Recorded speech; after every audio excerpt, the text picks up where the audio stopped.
Before we start tonight, I just want to acknowledge that Goshen County School District and Lincoln Fort Laramie especially lost a very important member of our community yesterday.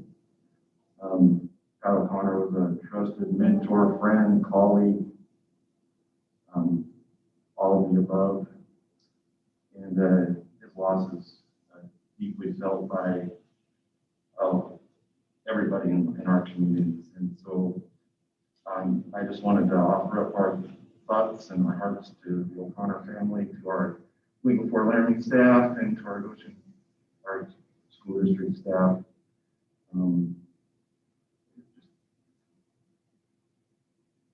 Quite a tragedy yesterday, so appreciate letting me take a second to do that tonight. So I will call this meeting to order. Please rise for the Pledge of Allegiance. I pledge allegiance to the flag of the United States of America and to the republic for which it stands, one nation under God, indivisible, with liberty and justice for all.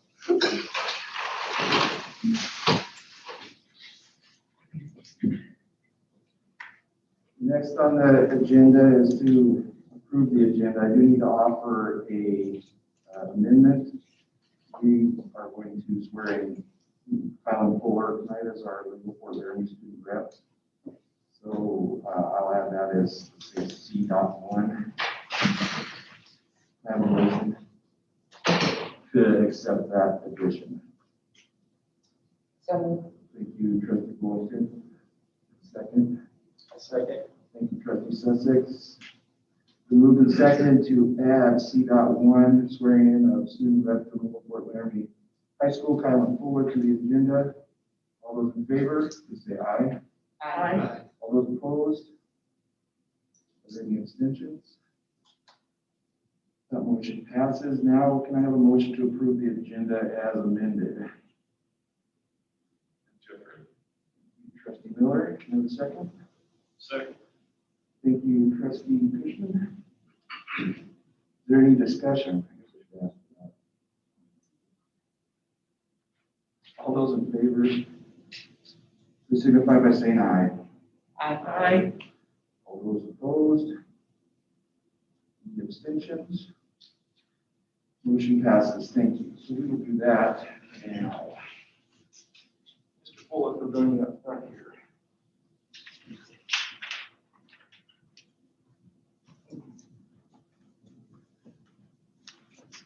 Let's get right there. Raise your right hand and just read what I gave you there. I, Kylan Fuller, do solemnly swear that I will support, obey, and defend the Constitution of the United States and the Constitution of the State of Wyoming. That I will discharge the duties of my office as school board trustee with fidelity. That I have not paid or contributed or promised to pay or contribute, either directly or indirectly, any money or other valuable thing to procure my nomination for election or appointment, except for necessary and proper expenses expressly authorized by law. That I have not knowingly violated any election law of the state or procured it to be done by others in my behalf. I will not knowingly receive directly or indirectly any money or valuable thing for the performance or non-performance of any act or duty pertaining to my office other than the compensation allowed by law. Congratulations.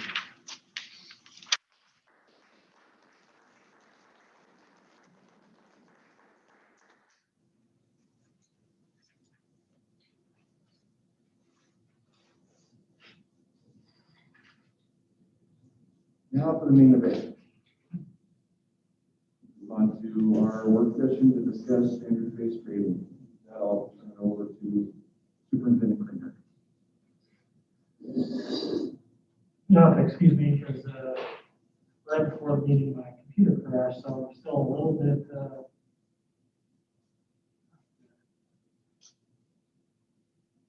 Brian? No. Yeah, no. Saying that the PC cannot project to another screen, installing the driver using a different video card. Have that one regularly, right? You see the looking. Would you like me to project? Would it be easier for, yes, I will, let me hear it. Let me hold on. Do you have immediate access to all the changes, don't you? I think I do. Let me just send it to you quick, just in case, because I did make some changes.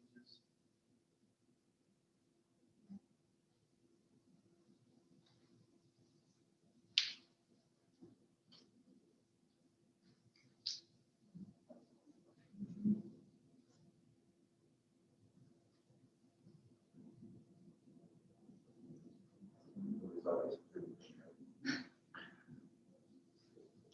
Oh.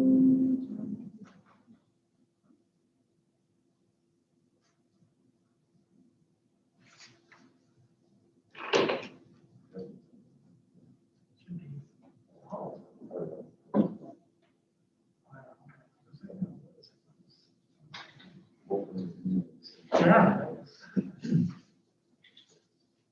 I didn't wait for the update, but it should be the same link, isn't it? Should be, go down to, scroll down real quick. We're gonna need a new link. Or the new file I shared with you on the email.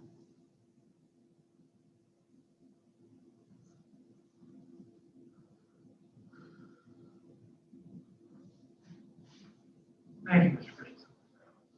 One of the things that I try not to do with PowerPoint is read verbatim.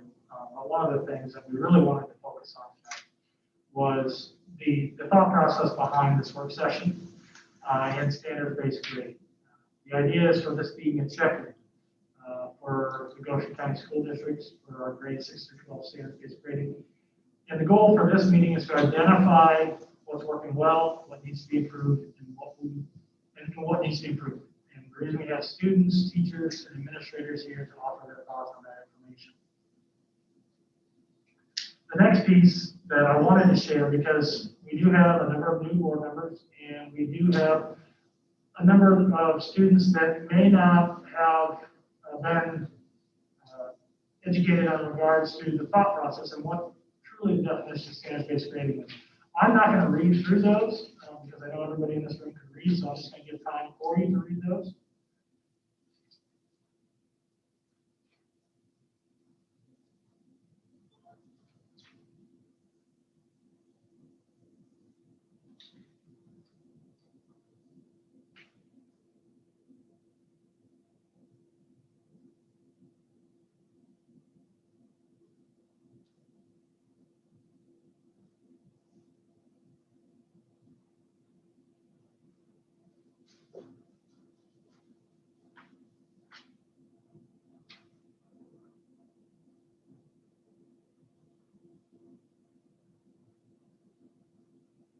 So after that, there's things that I wanted to talk about. One, and you go to the next slide, Mr. Christensen, is these are things that are components and feed into possibly standard-based grading.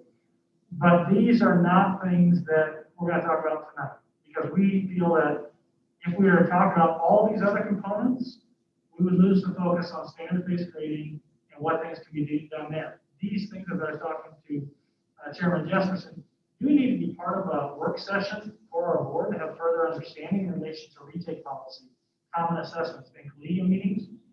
But tonight we're going to focus a lot of our conversation, or all of our conversation, on the standards-based grading component. Because we know in many of these conversations, if we get off into the weeds, we're not really going to be focused on what needs to be improved in the situation we've had a perspective on in the meeting and the goal of the meeting. So these are things that may come up in conversation and may somewhat relate, but try to remain off going into those weeds, because I know it's easy, as we all have very personal feelings relating to those three different issues and things not related to standard-based grading, which we either see as parents, teachers, administrators, or trustees. But one of the big things tonight that we want to focus on is why we're looking at standard-based grading and what things we can improve on. So to kind of just give us some information so everybody's on the same page as we start this discussion, is looking at the older program and what that looked like in comparison to the new one. This is an example of a junior, actually I think this student was a sophomore, excuse me, and the grades they received first semester of the 2019-2020 school year. There was a conversion of grades and practices in this situation. One of the things and key components is that common assessment data is the same way we did it last year. There has been no change in common assessment data. 1, 2, 3, and 4 are the same as they were last year. Now, there may have been changes in individual classrooms and relating to what common assessment might have used, but the common assessment data, the way we gathered it, the way we actually laid it out, is similar or the same as it was the year before. That has not changed. The same grading rubrics and assessments are the same as they were last year. Now, to go back a little bit, 2 years ago, the district had, in practice, it was open to teacher choice on weighting. I know various schools had different weighting attached to common assessments, so it varied across the district. So I wasn't privy to this conversation as I was not in this position at that time. As I understand it from conversations with trustees and administration and other individuals, the board gave a directive that we needed to be common in our weighting across it. We couldn't have one building and the common assessments were worth 40% in this building and they were worth 80% of the final grade in this building. So last year, it was understood or commonly agreed upon that 65% would be made up of a common assessment.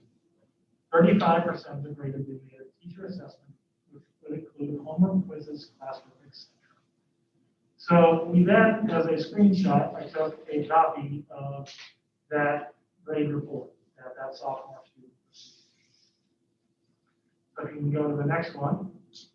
Now this is the new report card. You can see there is the similarities and differences in regards to the grade, but there really is not a lot of information in this. And that's what we want to talk about. This is where we are right now. And then if you want to scroll down to the next one. We need to figure out a way. This is truly what standard-based grading is about. The challenge with this is I, as a parent, what we found in middle school, we've been doing this as a building longer than any other building in the district, is that this type of report can seem overwhelming. So to find that balance between this report, which is the exact report this student, if you go back in that slide, the grade that student received is directly reflected on that information that's shared. Go ahead and go to the next slide. The importance then is really understanding this next slide and being able to adequately access them. We are not there yet. We need to get there. And we need to even go further in what we're talking about in proficiency skills. My vision for our process would be that this would be something that a parent can access, a student can access. And then when I would move my mouse over the MA 2.4, functions and operations in graphs, or graph quadratic functions. Here's the issue that I'm challenged with, is I was a social studies teacher. I look at that even as a parent. And yes, that is more information, just like in the previous, if I would go into the grade book last year, I would see a quiz on quadratic functions. It's been a long time since I've learned about quadratic functions, unless I'm helping it out. Our vision for this then would be to have that statement written in parent and student-friendly language, and then also explain too where that information was ascertained in order to gain that score. The power of a report card, or the power of grading, is high-quality feedback that specifically address the needs of students. We are not there yet after first semester. We need to get to this point and find a way of a balance between not overwhelming parents and students, but also communicating in a way that they can understand that it's not just a graph on quadratic functions, that if I ask one of my children, what did you do here? I would get, as I typically do, a shrug of the shoulders. I don't know. So we need the power of pushing and meshing those things together to really truly take the information that the teacher worked extremely hard on and the student did to actually ascertain where my child's needs are. Because when I look at this, I can pretty easily understand the needs of my child a little bit better, even with the information that we have shared here. I look for the ones. Graph dynamic functions, that's an area that we need to be working on. Function operations and graphs, that's an area as a whole we need to work on. The others are doing okay. Obviously, you have simplified polynomial expressions. Just you go back 2 slides up to the old version. You can see, even in our old version, we aren't there yet. And that's the challenge, is we know that even in a traditional grading scale, either way, we need more information. We need to get that information to students' hands and provide quality feedback to have and modify changes in instruction and modify changes in learning so they can work on extra things. Now, this presents challenges. You can go all the way back through challenges. So here's where we're at right now. There are many, many additional ones that we can list, and we'll get a chance to kind of talk about those shortly.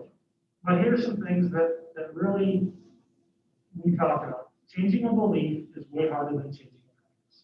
Practices are easy to change. Changing beliefs is much more difficult from the student perspective, parent perspective, teacher perspective. All of those things are very challenging. We need to refine the rigor for level 3 and level 4 learning. That is important. Level 3, for those that aren't completely familiar with proficiency, level 3 would be considered proficient, level 4 would be considered above or extending learning. The third one, what is truly college and career ready? When we've met administratively on this, we've had a lot of conversations about this, and should, because it is a significant situation for many of our students, families, and it affects everybody. But in this conversation, we gave the example of automotive tech. And Jason, I put you on the spot. You're going to be able to explain that analysis better than I am on the piece.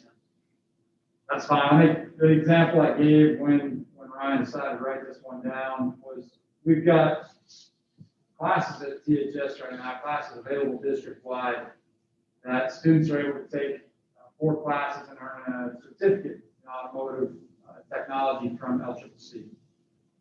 And it's possible, when we're talking college and career ready, we could have a student in the first 3 years of high school that takes those 4 classes, has a certificate in automotive technology from LCCC, drops out of high school, and is able to go procure a job as an automotive technician somewhere. And we could probably, I think we could agree that that person is career ready.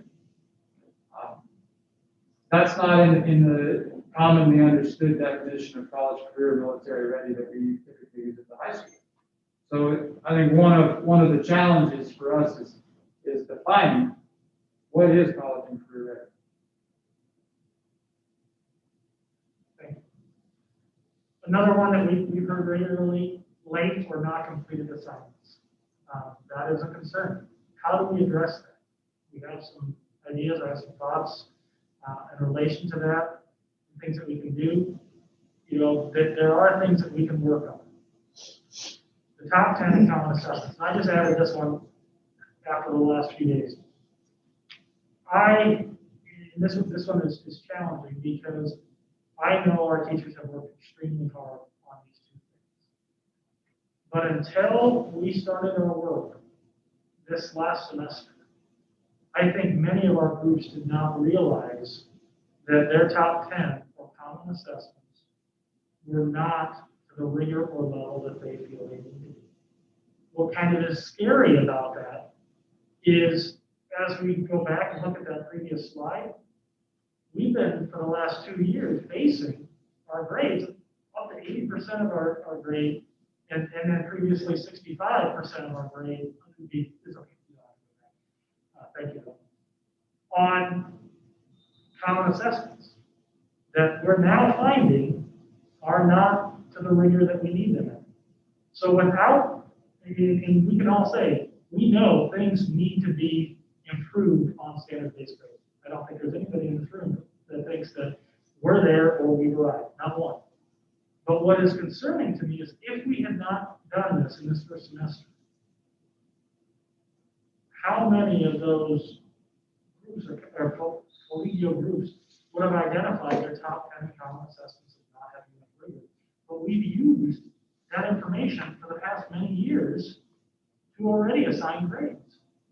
That's probably the most concerning thing I found with this is until we've made that jump to standards-based grading, we have not truly been able to evaluate whether our common assessments are written to the rigor that they need to be, or our top 10, because we didn't use it because nothing that wasn't common language. Now, many, I don't want to overdo it, many of our collegial groups are perfectly fine with their top 10. They are adequate, they are written well, and they feel that they have rigorous content. I don't want to exaggerate that concern, but, and it's no fault of any individual teachers. They didn't do their job wrong. It is just that until you get to really focus on certain things and components of common assessments in top 10, without truly having to report on those, you don't really know and haven't gone into that depth because there's only so much time in the day when you're still trying to prepare for things. And so without that process of having and being required to report on those standards, we wouldn't be able to say, boy, our top 10 needs improvement here, our common assessments need improvement. We would have never gotten to that point. So that is a challenge. Okay, thank you. Successes, because there have been a few. We've changed the movement of a cultural mindset. Currently, there is a transformation of beliefs about teaching and learning. Do we have further to go? Absolutely. But we're making progress in moving away from a bell curve model. We're not saying that only, such and such percentage of students should achieve at high levels. We know that that's not adequate, that's not appropriate. We need to actually be committed to all students' material, and that it's important to all students, not just our A students. Now, the concern that also goes with that is that can be shared is it can look like grade inflation. But we know what specifics, and it has to be discussed, there has to be commonality, there has to be professional judgment, all of those things in a learning process, because not one of us administrators, not one of us teachers are truly proficient at where we're at right now. We are still working on it and need to get there. It has resulted in a strong review of standards, and a rewriting of assessments is occurring. Currently, teachers are refining targets of standards for teachers and students. This work group can identify the specific standard that our students for content is weak and not rigorous enough. When we ask, how is your top 10? Teachers can answer that question accurately with data, with specific data centered around that. Now, in some ways, they could do that also in previous with our common assessments, but for the grand scheme of things, we're also reporting on that on a regular basis and having specific conversations right now. Go ahead and go to the next slide there, Chase. So now we get to the point of where we need to include voice in this, and this is a really important thing. One thing that I talked to Chairman Jefferson that I really think is important, because this feels more like an official meeting than a work session, because we're sitting apart because of COVID. Where usually in a perfect situation, we all set up around tables, and so this isn't the ideal situation.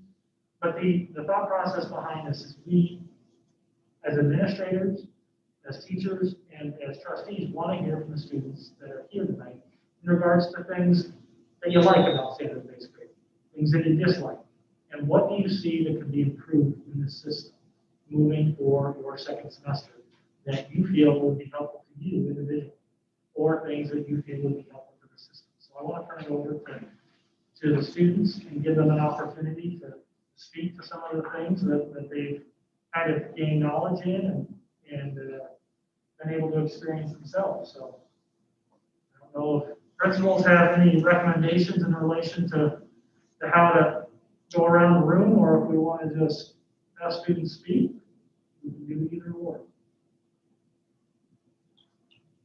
I think the student reps probably have preparation in advance for this conversation, so perhaps we start there. Perfect. And you're sitting closest to me. So you got the short end of the stick there. Well, I guess some things that I like is that you can kind of see your standards are a little more laid out for you in every class. Before, there were some classes that you didn't quite know what your standards were going to be for each common, but that's something that's changed. But I talked to 25 students and I got some input about what we did like so much. And one thing we got is that the standards seem to almost have been lowered with this. Like you see a lot of 4.0 GPAs out right now, and it's almost unrealistic how many people have a 4.0 GPA. And I don't know if it's just because the standards are hard, like it's hard for teachers to differentiate between that 3 and 4 right now, or if it's just easier to get that 4.0 GPA with the spread system. And another thing we noticed is that a lot of students would like homework to come back because it feels like homework is pointless. They don't want to do it because there's no point other than eligibility to do it. So they don't want to do it. They don't do it. 35 minutes longer at school is not enough motivation for them to do their homework. And finally, it's very difficult for them to understand. Like they don't understand what is going into their grade. They understand it's commons and maybe teacher assessments, but they're not sure how that all adds up to get to their final grade. So it's a little confusing at the moment.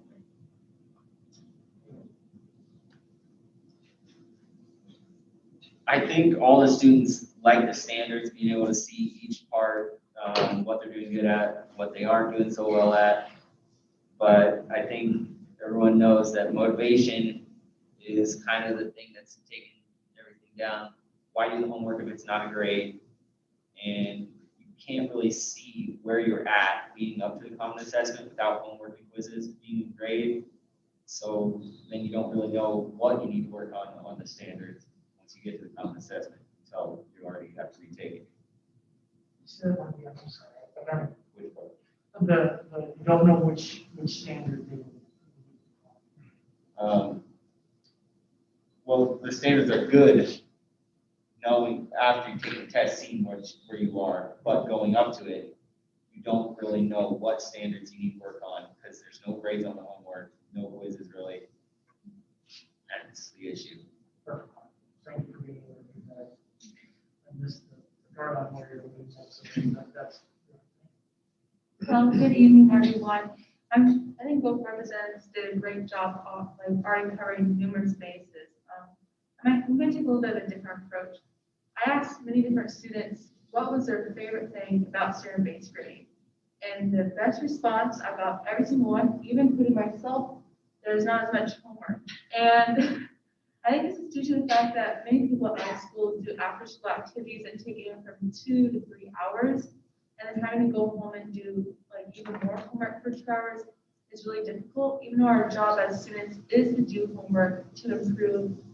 They did like that we're standard-based grading, that our teachers have come back on homework, and it's at my school especially, where our homework assignments were sent home with that our teacher assessments are homework, that they give us time to complete in class and more. Overall, like most students said, they're not stressed about school projects having to be due on time, and they feel better overall, like mentally as well.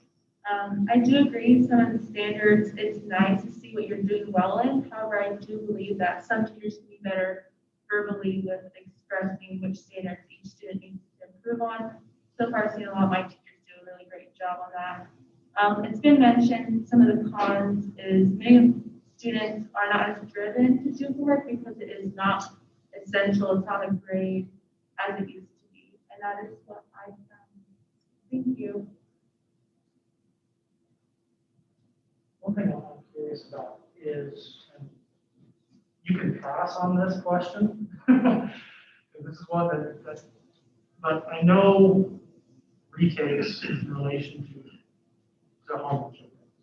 And there's been a lot of discussion that a lot of students, and I'm not going to talk about the philosophy of retakes, I'm going to talk about that homework more or less prepared students so they didn't have to take retakes. When you've done a retake, what have been requirements in order to be able to take it? For my math class, we'll have a review before the test, and it's optional. If you you can do whichever problems you feel like you need to do. But then after, if you have a retake, then you have your sections that you have to completely redo you have to do the review. I guess here's an easy question. I won't put as much of you on the spot. Thank you. Has any teacher asked you to do the work in order to be able to be eligible for the retake?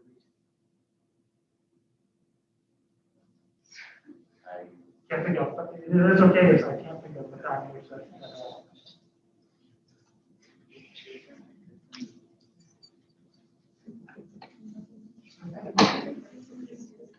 Yeah. One of the things for our trustees is in order to be eligible for retakes is there is a set of items that students are required to complete.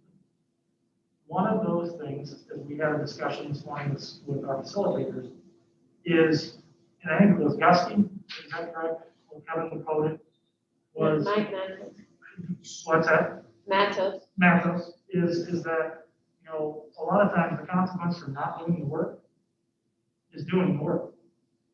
And so this is one thing that we probably need to improve upon is there is the option in all of those options that we've listed in order to be eligible for retakes is you do the homework. And that addresses some of the concern in relation to the work completion and those type of things. And that was one of the aha moments this morning that I had in relation to, you know, we talk about, and I think we can align the standards-based grading to students not doing homework. But what are our requirements? I asked my own son one of the things on what are your requirements when you need to take your retake on an assessment. And he explained very clearly to me what his requirements were, and they were making corrections to the existing assessment, identifying what answer he did wrong and what was the correct answer, and then also elaborating on why. That seemed pretty significant to me. And it was certainly something that he did not enjoy doing. And it was certainly something that put a motivator in him to acquire the appropriate grade from the very start. Because we hear regularly, I know many administrators, teachers, we hear kids just take the common to just take the retake. I think one of the things that we really need to focus on is what are we doing after they've taken that common to become eligible for that retake, or what is the learning that's required before they're having the opportunity? And is that also part of the realism that we need to improve upon? So that was just something. I'm trying to keep you guys going. I know we have other students in the room. I'd be glad to thoughts. Okay, I'm Jesse Garson. I'm from Southeast. So when I was asked this question, after some wondering, I decided, you know, sometimes the grading, the teachers, everybody's more focused on passing everybody through the class and not making sure that everybody learns the materials that are required.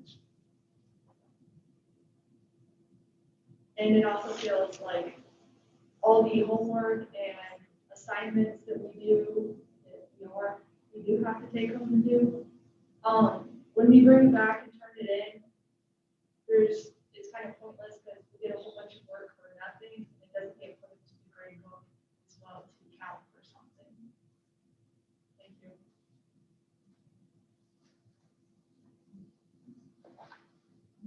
I'm Brittany Schwander, I'm from Clinton High School. One of my main concerns has been the eligibility policy and not bringing homework, because I've seen several students, I've heard several students talk about, oh, I can just write whatever on my paper and turn it in, and I'll be eligible for SMART. Like, so teachers and things like who, or like coaches who talk about that with their coaches, and they'll be, don't worry, I'll be eligible. I'm just gonna like turn some random things because homework is great. And I don't think that prepares students for the real world, because that's like if you got a job as a janitor and you like swept the downstairs of the school and not the upstairs, and you still got your paycheck. It's the same thing as handing the game to the kid that didn't complete their homework. So top quality. And I think that leads to more significant issues as far as the common assessment and retake, because the same kids that go and do their homework and get handed things are the same kids that want to retake the common assessment. And they're not prepared the first time, because the homework ultimately prepares them for the retake. And again, when you get into college, like I know there's a big difference even from my college English class to like things that like the classes that I've taken in high school. It's like I witnessed several students, they wrote their paper, their college English papers, their final, and they got a 50 because they didn't meet the word requirement. Well, there's no retake. And so I don't think that retakes prepare students for the real world. And a lot of teachers don't give them words to prepare them for the retake. Like they don't have a requirement of work so that they're prepared for it. And the teachers that do, I appreciate that because I think that it makes a difference because when you do the work, then it's teaching students that you have to do the work and it makes them want to be good the first time. But I don't think it's fair to the students who do good the first time that the students who don't try at all can just retake it and get the same grade as them. And I've been in a situation where in some classes I'm not able to retake a grade. Say I get like a, now it would be like a 3, but say like 4, I would get like a 91 or something like that. They wouldn't allow me to retake that because I should have been prepared the first time and I can't get higher than I already was. But a student who's failing, who didn't even try to prepare the first time, gets to retake it and get the same grade that I got. One of the things that we did have a pretty in-depth discussion about, that sounds like we need to review, is the eligibility, because it was we discussed in depth that assignments like you described as counting for homework would not absolutely count for homework. That was not a way for them to be eligible. We had extensive conversations and it just sounds like we just need to make sure and communicate appropriately to all our teachers that it is not expected to accept homework that is below what the expectation is for eligibility. Absolutely. So thank you for sharing that. That's really important. But that is one thing that we've had, discussions about, and I agree with you completely. That never should be something in which we talk about eligibility and being eligible for handing in below quality work or minimal work. So that is important. So all the trustees, I want to give you an opportunity to talk with students and ask questions, of our students. I feel like I'm kind of, talking quite a bit. Feel free to insert your thoughts or questions to our students so you can kind of get information relating to them. I guess I'll go first, so I don't like public speaking too much, so I'll just get this out of the way and over with. I guess my main thing here, is I think it's very important to get everybody's honest feedback. We just got to listen to 5 students, and we got 45 responses to our questionnaire, so I think that's positive. I'm, as a board member, I'm new at trying to learn all the ins and outs of this first, how everything works, plus standard-based grading. So I'm just going to say a couple things on what I took from these 5 students and our 45 responses. And trustee, sorry to interrupt. I am going to go through the responses on the survey and things, and I'm going to have teachers yet speak. So this one, pretty much, if we have questions for the students, but I want to give you an opportunity to speak too. After that, I just want to let everybody know I do plan to. We're not even close to done. So a question straight for the students. I guess I don't have a question other than thank you for your honest feedback.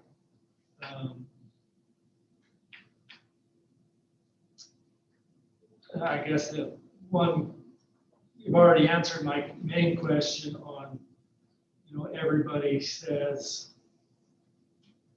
one of their main concerns is, they want more work to be counted as weight. They want stuff graded. They want to feel like what they do during the day matters. And I guess I'll just finish real quick. I don't know if anybody in this room, if you can honestly say, name one thing that you do throughout the day that does not matter. Nobody can say it. And we just had 5 kids in here say that they feel like a majority of their work that they do has no weight. It doesn't matter. So they're not doing it. They're not motivated. They just told us that. And then later on in the meeting, we can go through the 45 responses and see that too. Kind of switched to me as a parent. I mean, I feel that should trump every single thing we do as a parent, as a school board, as a teacher, as staff. If we have a system that kids feel like what they do during the day has no weight, I think we failed, completely failed. There's no real world, nothing in the real world tells any of us that what we do in the day has no matter. I think it's a crisis. We think COVID is a crisis. I think that main idea in this system is a crisis, and it needs fixed now, not next year. All the students agree to it, and the teachers. That's my steer. Thank you. I have a question for the students that spoke, and you don't all have to answer, just if you want to, but you guys have experience in the old grading system and this new grading system. Which one would you say it better prepares you for your future, whatever it may be? Which one replicates the real world more, in your opinion, because you guys know, of these two systems?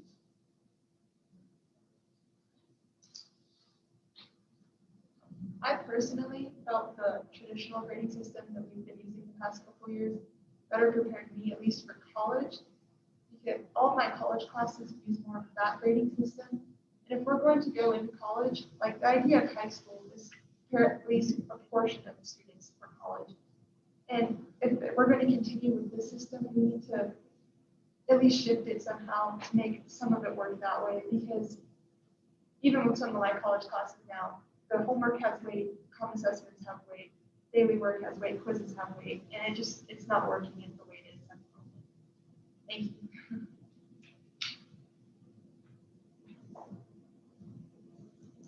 I think they both have their ups and downs, but I would say the former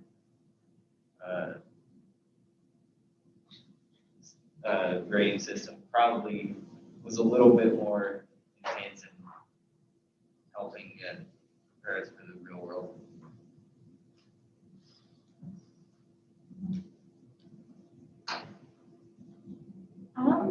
As far as I remember, the old grade system was way more rigorous in our work that we did. Everything you turned in was a grade.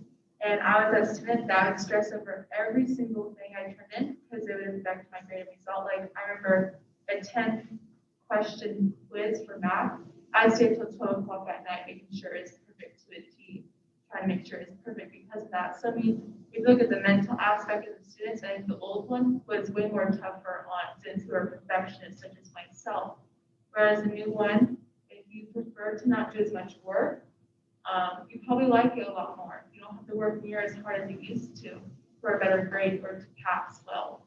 So I think those kids who shoot for valedictorian in their high school classes and such, the old grade system they like a little bit more because their work is shown, their hard work is shown in their percentage grades.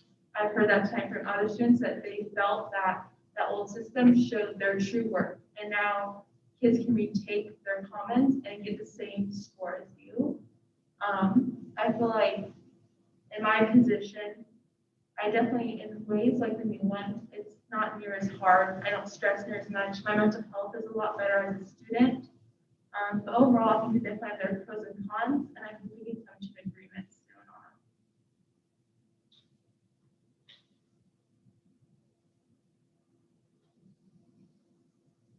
on. I was in a leadership class last year, and I was in a group that presented to a review about changing the grading system. And I talked to like my group members since, and we definitely feel like we went in the opposite direction that we wanted to go. Because we proposed that we should go to percentage and instead of combined. I think this grading system is good because it's less inflated. But I think the previous grading system was definitely more rigorous, and I think it motivated students to do more, such as homework.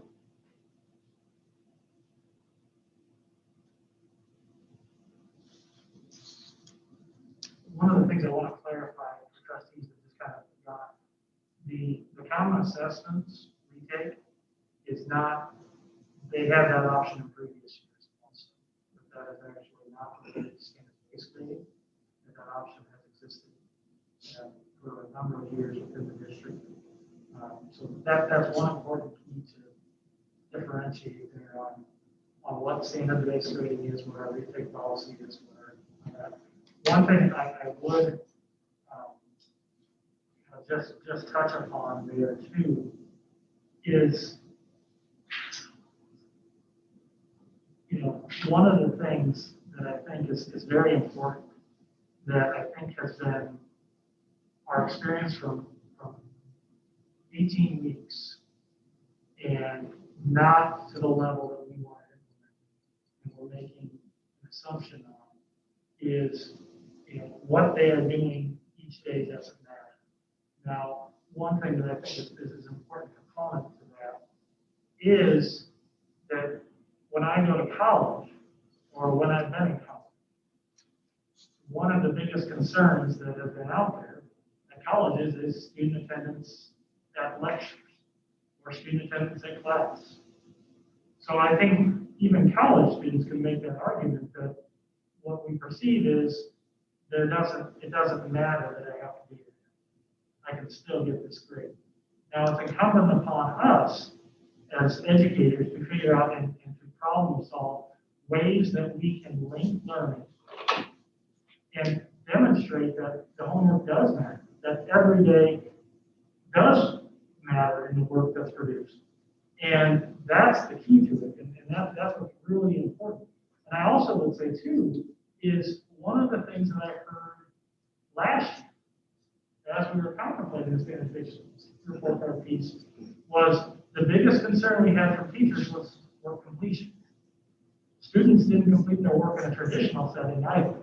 So to say that standard-based grading created this issue is not completely accurate. Now, do we have some things in there that absolutely need to be addressed? 100% agree. There are absolutely no question about the number of assignments that we did not have completed this semester is unacceptable. 100% agree with that. Unacceptable. We need to address that immediately. But to say that going back to a traditional system or being in a traditional system fixes that is not actually accurate. It does not, because teachers will tell you, administrators will tell you, the challenge they had last year was student assignment completion.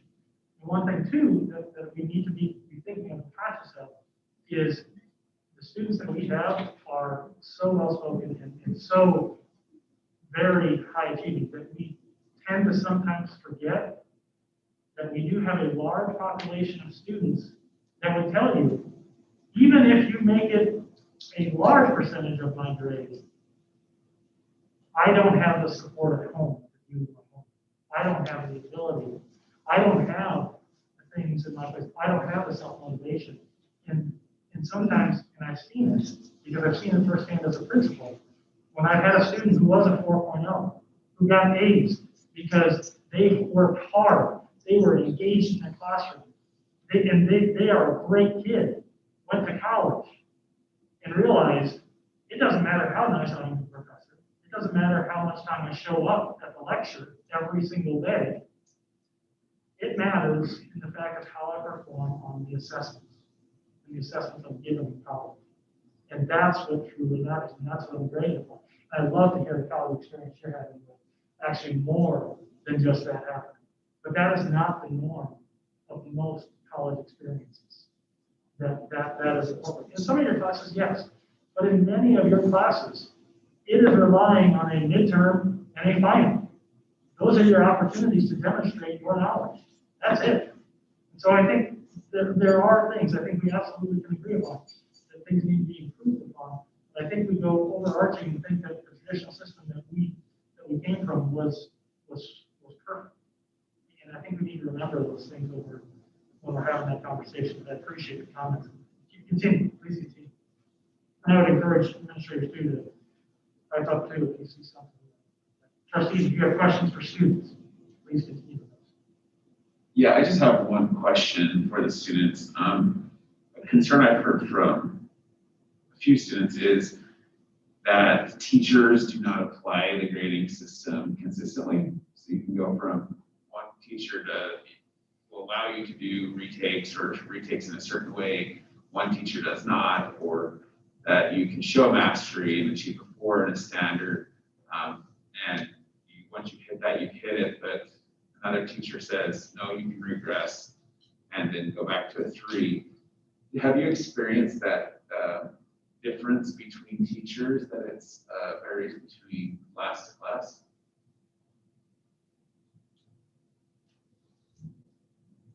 I guess I would say I have some teachers that we take the formative and you almost can't achieve the highest level when you take the formative, so you have to take the common no matter what. So you can't achieve the highest yet as you're progressing through the unit. And then I have some teachers where we don't know what we get on the formative. So you just, once again, you just have to take the common to know if you've reached mastery yet. And then others, there's no formatives, so you just keep your common and that's your mastery chance to show it.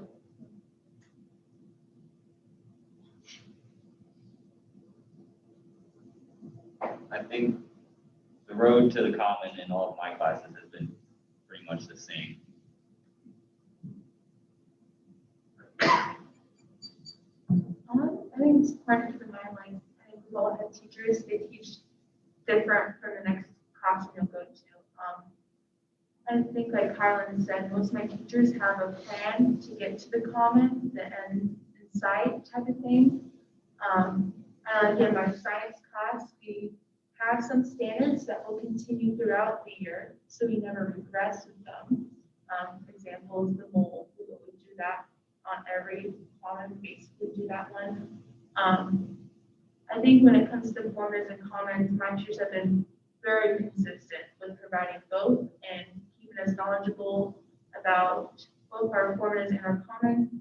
I can think of one class in particular, we have our formative, and then we have, I think, 3 or 4 days that we can study our formative in class, ask questions, and then we take our common, and almost everyone passes all the time. I've never really had to take retakes, fortunately. I know some of my friends who have, and like Mr. Kramer said, if they have not completed work, I know it's difficult for them. So I think overall they're pretty consistent. I'm sorry, this is really ignorant, but could you please remind us which school each of you? This is the second time I've seen you. I just want to make sure, as I'm making notes, that I'm correct here. Perfect. Lingle. Southeast. Perfect. Thank you.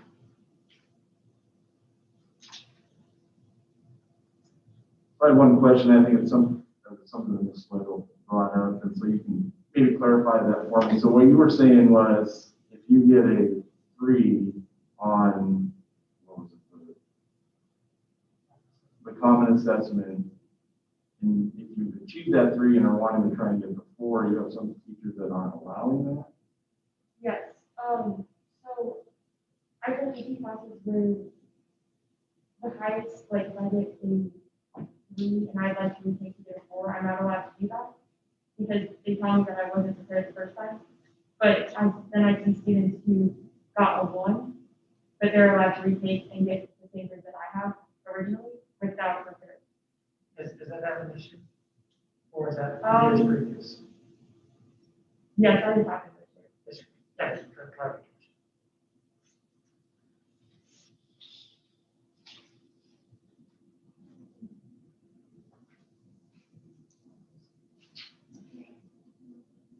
Any other questions for our students? Okay, then if we could move the slide on to the next one was teachers. I know we have some teachers in the room, so please feel free to introduce yourselves and let us know which position you in subject matter you teach, and then also things you like, dislike, and what could be improved in this system.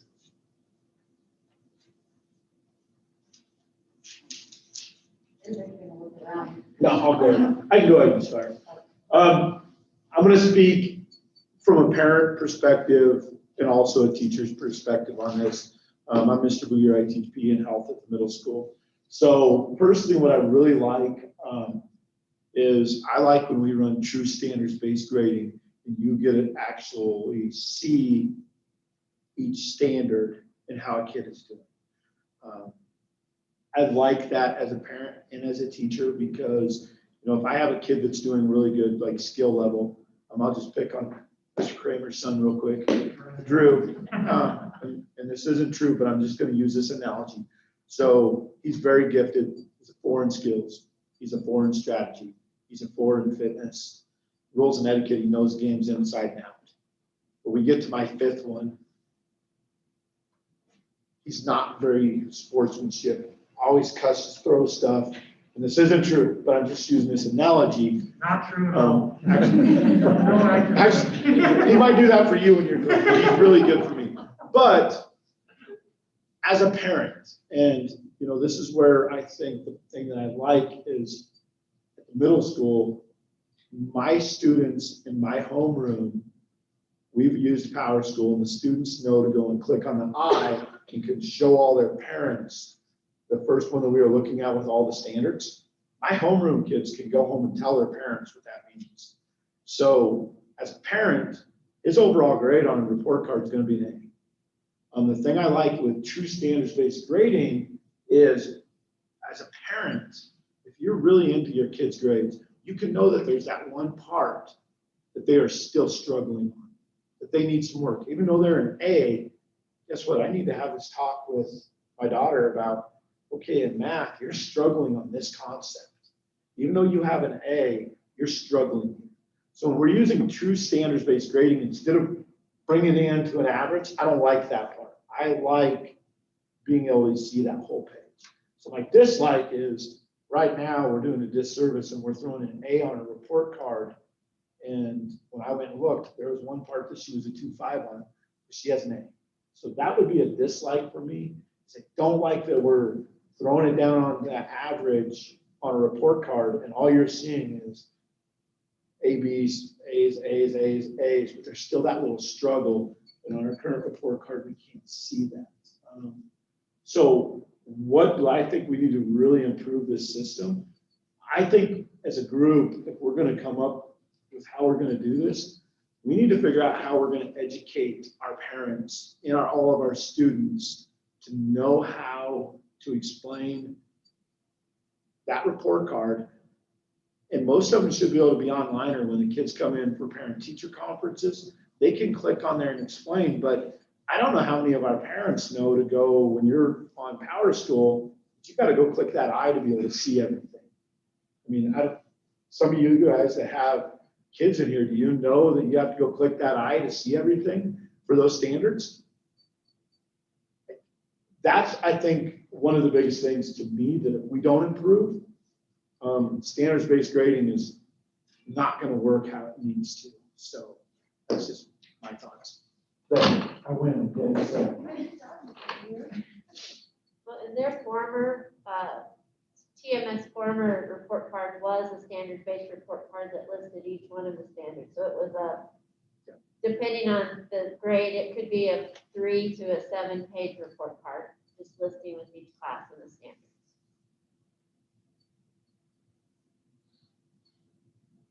Also, I'm Tricia Bates. I teach social studies at Southeast, mostly junior high right now, but I taught it all the way through seniors. This year I have 7, 8, and 9.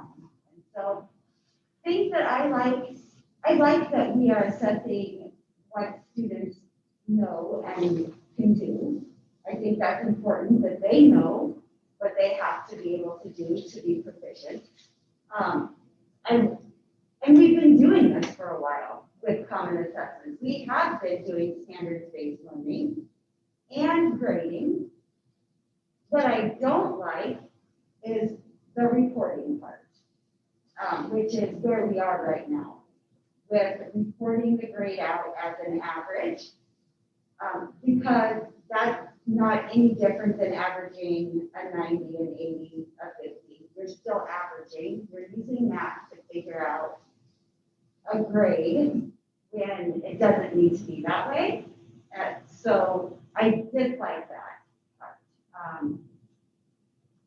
I do like that it gives students the opportunity to improve as time goes on.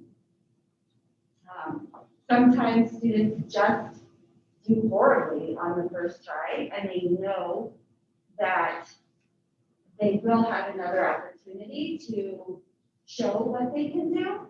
And so I think that is a good thing. I don't run into too much kids taking advantage of that.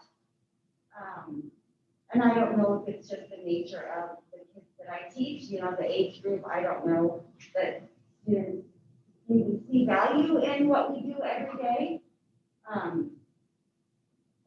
Grading is, for some students, a really big deal. And it's important for them to know what they do is valid. And it's getting them to the assessment. And I think as teachers, we have to make sure that students understand that what we're doing in class is preparing you, that these are the things you need to learn. And so I think that that's a really good thing. Improving the system, we absolutely cannot average in order to get A, B, C, D.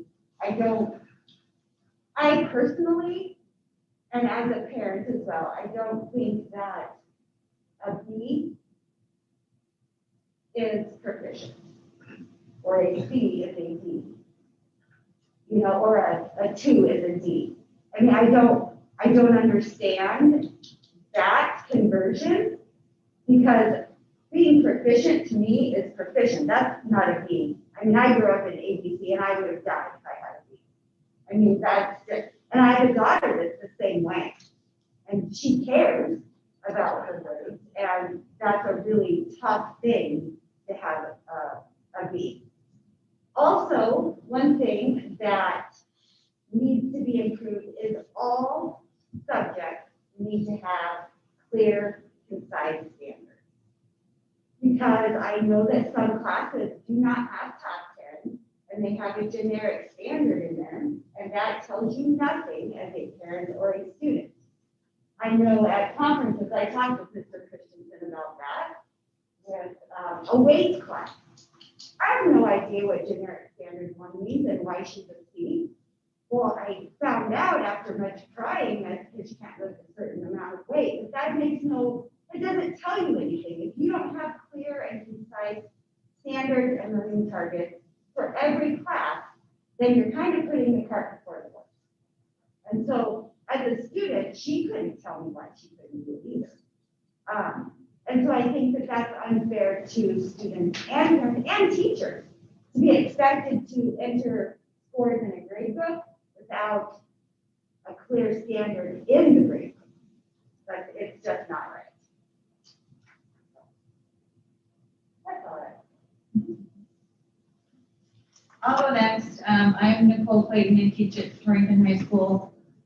I teach biology and a college bio class. And some things that I like about standards-based grading is I have been able to have more meaningful conversations with kids about their learning and not around how to get my 88 to a 90 or my 78 to a 79. And it's been more about, well, where is your learning?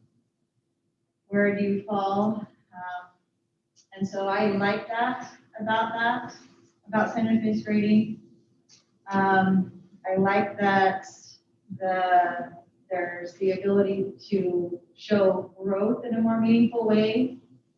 So I'm trying something with a couple classes just as an experiment, and it's an SIS class. And so it's a class where kids can come in and they come and we remediate and reteach and do different exercises, and we're graphing each time we hit one of those standards and giving them a visual representation of that. And I thought, well, either this is going to be great or it's going to be horrible, and if it's horrible, we'll stop. But I had kids last semester that were so disinterested and couldn't assign meaning to what we were doing. And just by the simple fact of them looking at a graph, they're like, oh, well, I was at a 1 the first time I hit this, but I hit this 3 more times, and I went from a 1 to a 2 to a 3, and I'm still at a 3, but I started at 1. So I like that about it, because it's just a different way for me to show and let the kids see that they're growing. Things that I don't like. I really think that there's a lot of inconsistency between what a 4 is, what a 3 is, what a 2 is, and what a 1 is. It's not consistent across the board. It's another thing that I kind of just don't like is maybe what should be graded. And I know in this system, we're only grading common assessments. But if the common assessment is a pretest, and you're going to give my kid a grade on a pretest, which he's really not supposed to know anything about in the first place, but now it's a grade. So maybe that's just a clarifying thing. Things that I would like to see improved is I would like that consistent 4-3-2-1 across the board. But what does that mean? Because if it's not consistent, every teacher is going to interpret those numbers or letters or whatever differently, and it's not going to mean your report card in science or math or English or whatever is going to mean those numbers mean different things. I agree with Mr. Greer about the education with parents and students about how to look in Power School at how their kids are doing, the kids, so they can look and see how they're doing. The more I talk to kids, the more I talk to parents, it's just alarming how many don't know. They just see the check mark, and I'm good. No, that check mark means it's collected. Click that button. One fall straight one way. So educating the parents and the students maybe in a better way. I acknowledge there's been a lot of effort to do that, but we got to figure out something to help it stick. I don't know what that is yet. I got more, but that's for a different board meeting.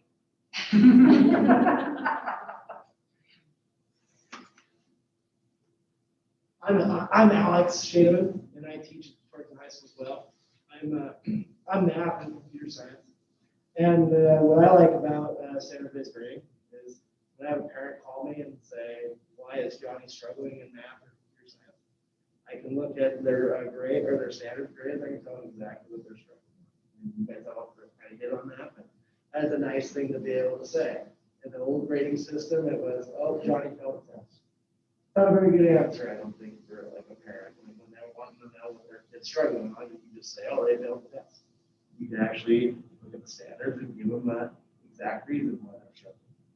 You can look at the standards. You can also supplement. You can give them like work they can do to improve. There's things that you can do to help them out with this grading system. The biggest con for me was hit on the head right at the beginning of this slideshow. When you guys talked about changing the belief of people around here, changing up what people believe. And I think that's going to take some time. With all new things, think there's gonna be resistance, and I think we educate parents, we educate students, and everybody gets on board with that. And I think we can start to get them to see that there are some pros to this form of education. I think it's a more accurate representation of what a kid knows. And moving forward, I think that we just need to do a better job of educating our parents and our students and make them realize that, hey, even though it's not graded, that doesn't mean it doesn't matter. That's a tough thing, it's tough to swallow in the future because everything that you have to do is leave them.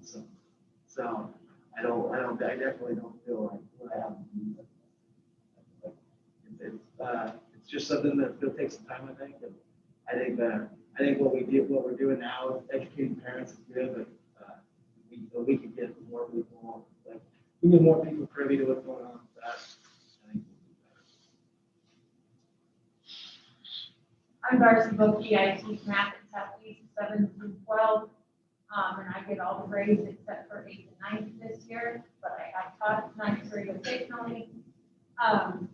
Some of the things that I think are positive is I really like the fact that we have a clear 4-3-2-1. And in the classes that I teach, we did put a lot of work in last summer to go ahead and increase our rigor, our common assessments are the same, and we've increased to get to the Wyoming standards level of rigor better than we ever were before. And so it caused our group to reevaluate what we were asking to do. And so the clear, concise standards that the kids understand and that we think is a good measure of their knowledge is one of the great things that I appreciate about standards-based grading in the 4-3-2-1. Kids know what they need to learn and they know the level to which they learn it. One of the things that I find frustrating is the switch from learning for a grade to learning for the sake of learning to prepare for a common assessment has been challenging for our students. And there have been students who have essentially communicated it doesn't matter, so I'm not going to work on it outside of class. And I know that my daughter, who is a high achiever and works really, really hard at school, has voiced her frustration of showing up at school with her work done, and her classmates don't have it done. So she sits and twiddles her thumbs or reads books or finds something to do because her classmates are apathetic. And they haven't made that shift to, I know that I need to learn this for the sake of the common assessment and do well. I'm not saying that what we're doing is wrong, but I do know that shift is something that has been really hard for our students. Those are probably some of my top concerns. I know that as a teacher, for myself, it is hard to have both of those individuals in the classroom as well. You've got the kids who get the work done outside of class, and you've got the kids who are apathetic because they think it doesn't matter. And trying to balance those two things is very challenging. I agree with Trish and can second her putting the cart before the horse, because I also teach classes that say standard 1, standard 2, standard 3, standard 4, and there is a lack of clarity. Our teams haven't had the chance to meet because I teach 4 different classes, and each of those classes I can't be on 4 video teams. And so I can be in one place at a time. I can do a few things well and many things poorly. And so trying to put the cart before the horse is really challenging for us. We roll out something that we're not ready for that's in this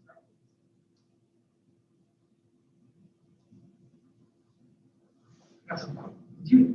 Just out of curiosity, did you think that, did you experience that same apathy in years previous, difference in students and some feeling that it's valued and some not, or is it more magnified now?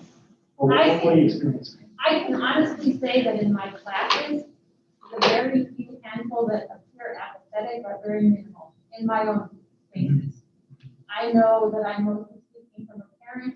My daughter came home last week, and I gave my feedback earlier, but she came home last week, kid who loves school, asking to be homeschooled because she's tired of sitting around in school wasting her time. She has 14 million projects that she would rather be doing someplace else. And school is ripped roaring ready to go. And so that's where I was speaking from. As a teacher, I can say that the majority of my students, as Bree said, and other positives, their mental health is probably better in the majority of the time because the stress is lower while they're practicing.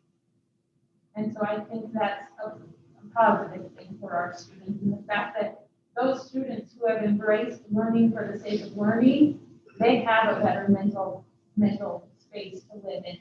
I think that they don't feel the stress of trying to get it right in the process of learning. And I also had, Nicole, you had mentioned, do you think that do you feel that in your collegial that you're consistent on the 4-3-2-1, or do you find inconsistency in your experiences outside of your collegial, or both? Or are you thinking that? In our collegial, we work hard to be consistent with the 4-3-2-1. I do think we're getting better in that regard. I think we're a lot closer than we were in years past. I have seen a lot of inconsistency elsewhere.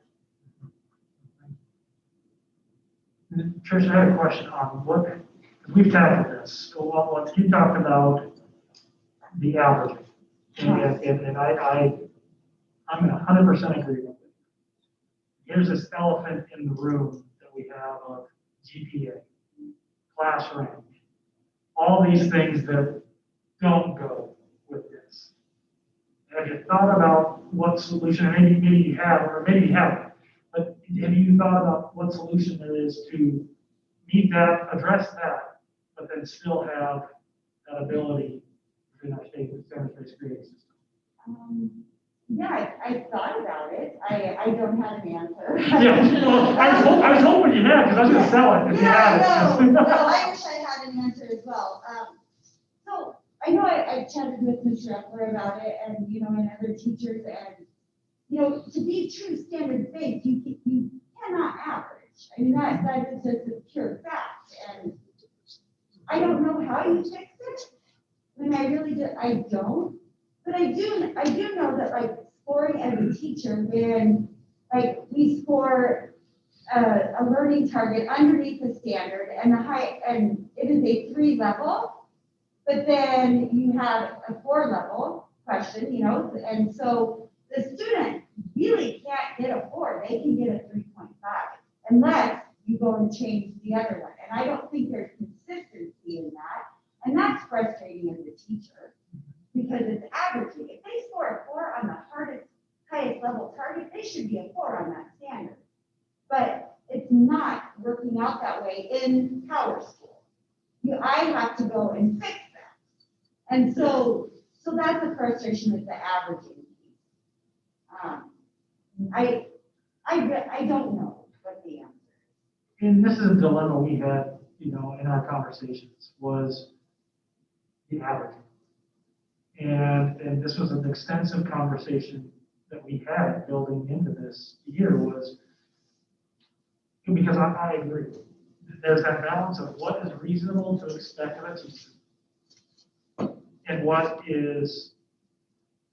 can we see. Because to me, my idea and thought and administrators we were sharing differing ideas, and we came up with this kind of medium, but was really what we want to see in my perfect idea would be the grades, and then the teacher assigns the score. Now, that's probably a little bit more feasible in some of our buildings versus some other of our buildings.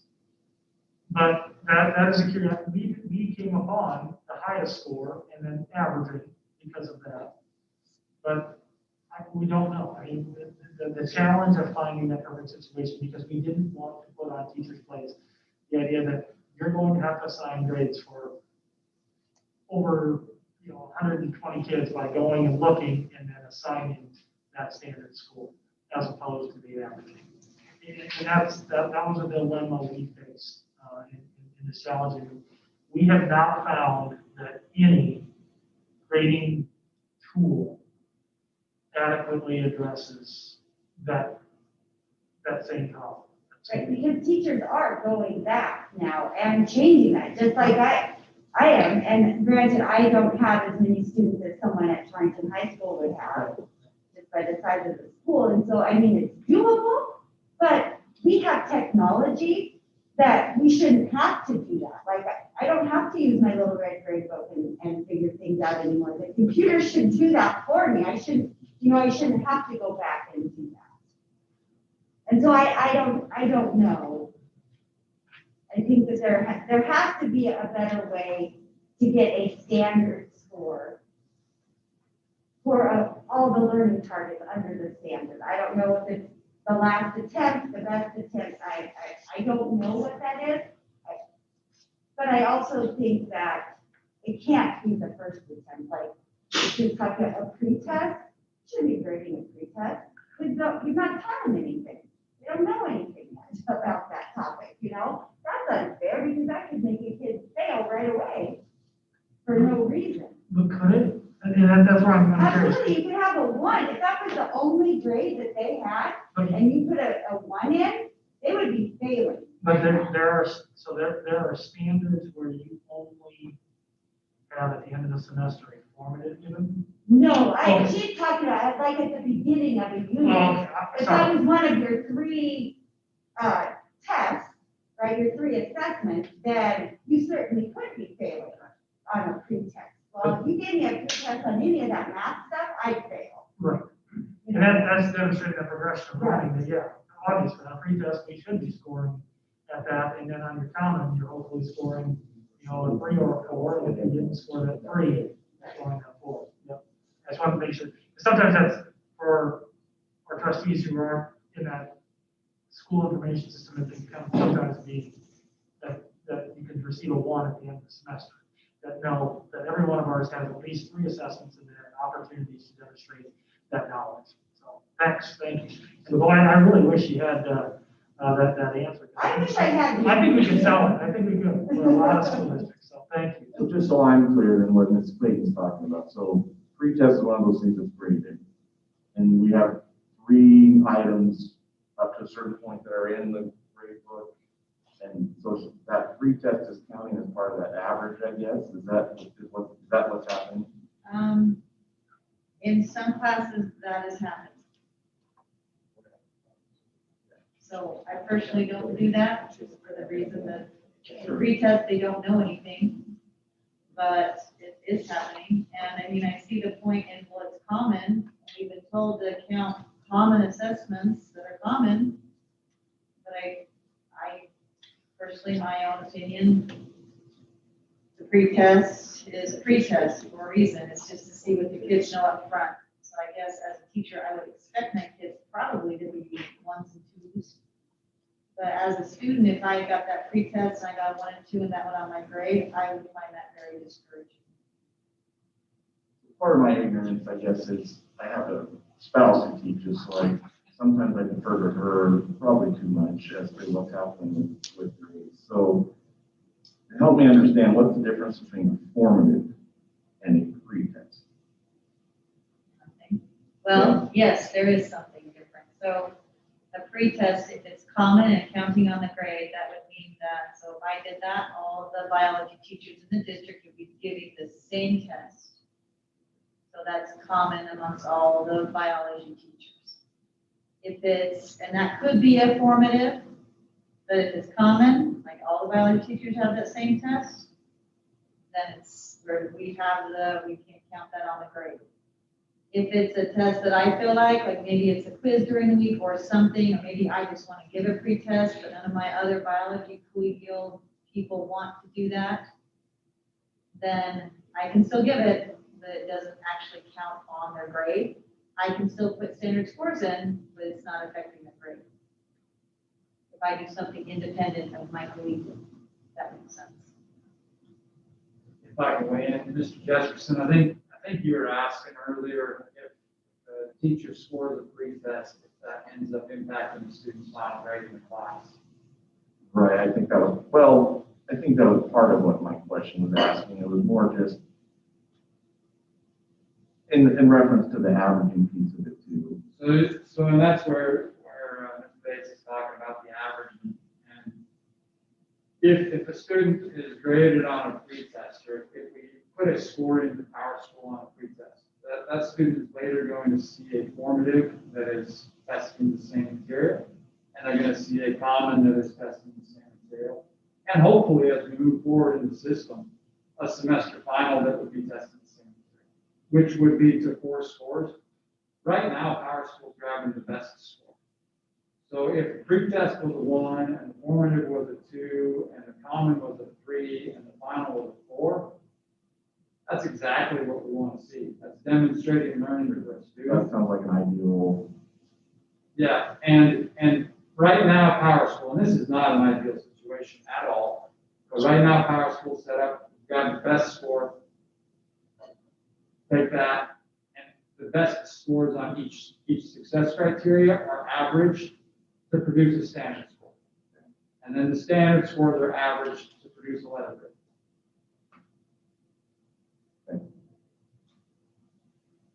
And I think I did understand that much. I just was clearing some things up in my closet. Thank you. Other questions for teachers? I got one. So I'm just picturing a situation where you have a third to maybe a quarter of your students who passed a common assessment. And so those kids are done with that standard. They don't have to learn that anymore. Has it been a challenge trying to keep those kids included in the class, trying to keep them involved? So that's where you try to have enrichments for the kids. I'll just speak, so like in my world, PN health, I have a kid that's pretty advanced. I try to have them partner up with some of my kids that are struggling and kind of be a peer mentor to them. I know like in 7th grade science, if a kid is advanced already, then this is optional, give them enrichments, and they will go out and research something and bring it back and present it to the class. So that's kind of what we really try to do with those kids that are already hitting it. We try to ask them to go above and beyond so they keep growing, so they're not stalled out on their growth. Hopefully that answers your question. Yeah, just because from what I understood earlier, like to get ready for that retake, that cannot be homework that was sent home. Is that the way I understood it? Say it again, I'm sorry. So if you had to do work to prepare for a retake, that cannot be homework, correct? Is that what I heard earlier? No, that can be, absolutely, that can be one of the criteria. Yep, one of the criteria in order to be eligible for this retake is a teacher says, you need to complete the homework for this unit, and it needs to be completed in order to be eligible for this retake. That is absolutely. There are about 20 different items on the retake sheet that the teacher can choose from that allows it or has a student eligible then for a retake. And those can vary from that to saying all your homework needs to be done and you're eligible for it. Or it might be like I included in my son's example of what he explained to me last night as a retake. Here's what I had to do in this class. So any of those things can be chosen from the teacher or agreed upon mutually with the student. Because that's what we want too. It's not every single one will work for every single student. I think a scary scenario would be that I always use this retake. Well, if that's only effective for 3 of your students, that's not the best retake scenario for every student. You can cater whatever that student needs to whatever they need to do for the retake. They might have knocked the socks off of most of that common assessment, but they had one area which they struggled. I would try to curtail that requirement of what they need to be eligible for the retake to focus on what areas they need to work on in order to fully understand and score proficient on the retake. I think to me, it sounds like a tall order. This is just my thoughts on it. It seems like a tall order to tell a teacher that a student can retake a common 4 times when one student passed it the first time, but they have to be prepared for both of those days of class every day. I think that sounds really, really challenging. That's just my opinion. Taylor, I would say that for most of our students, at least in my classrooms and my many, we use that flex period at the end of the day to allow students to prepare for a retake and retake. So during our regular class period, we are oftentimes moving on to new topics after we've taken the common assessment, and then the retake becomes an outside class activity. Do you feel like at that point, though, someone's falling behind?